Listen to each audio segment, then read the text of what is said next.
Jaden, jump, Jaden. You leaving him to go trap him.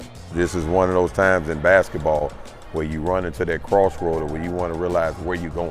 What I try to do is have a balance of not just being their coach, being their mentor, being a figure in their life to teach them about adversity and things that they're facing in life, on the court, off the court, in the classroom, so they could be prepared to show them how I handle those things to be where I'm at today. Let's go, guys, transition.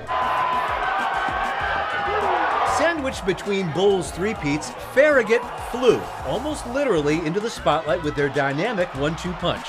Fields was a junior and Garnett a senior who had moved here from South Carolina after the two crossed paths at a prep all-star camp the previous summer. When you get there, most of the time, you don't even know who your roommate is. So we get in there, you sign in, boom, here is your key. I walk in my room, who you think my roommate? A tree. Kevin. And from that night, you talking about talking.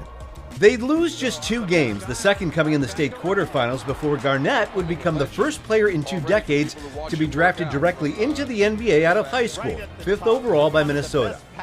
But in the week before the city playoffs of Fields' senior year, he used an assistant coach's car to take a late-night drive by himself in the western suburbs. Conditions were poor, and as Fields swerved to avoid some debris on the road, the car slammed into a wall, resulting in a broken neck. His All-America prep days came to a premature end, with 8 months of recovery and rehab temporarily roadblocking his own career. I look at 3 things that could have took place in there. Either paralyzed in a wheelchair for the rest of my life, from the neck, or dead the way that accident occurred. Or still be able to play 17 years, set records around the world, come back, run a successful program, and then be able to get back to the youth. So the way I look at it, I was blessed to be able to dodge the other 2 and physically still be able to do the things I'm doing today. And do you still think about that night every day? I drive past that part every day. My office in Lifetime in Oak is down the street from that accident, which is crazy. At the time when that new Amherst hospital built, wasn't there that night. Because that night, I could easily walk there. Exactly where the hospital built is exactly where the accident happened. Let's go, keep it going. But now he's back in the city where it all began, operating Ronnie Fields Elite with players as young as 3rd grade to now getting the Eagles of Hope to fly high after his players learned more about their new coach and dove into an internet rabbit hole of old highlights. Right when he came and we started watching video on him, it was just insane. We would go to random games and people would come up to us just telling stories about him. We had a ref at one of our games just come up to us, tell us a story about him, came up to him, talked to me, showed us the video. It was awesome. It was so fun. But that was the Fields of nearly 30 years ago. The man they know now has taught them lessons on the court and off. He just taught me to be, a real man figure. Me, my mom, my sister, it's just us 3, so I have a lot of responsibilities.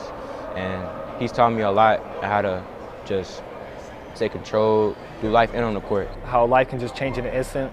That you shouldn't just worry about sports, you should also worry about college and school, and school comes first, you're a student athlete. For a young kid to be able to handle the situation at that time and still focus moving forward was when I realized how mentally strong I was, or what just happened, and not just be like, you know what, forget it, get mad and just, no.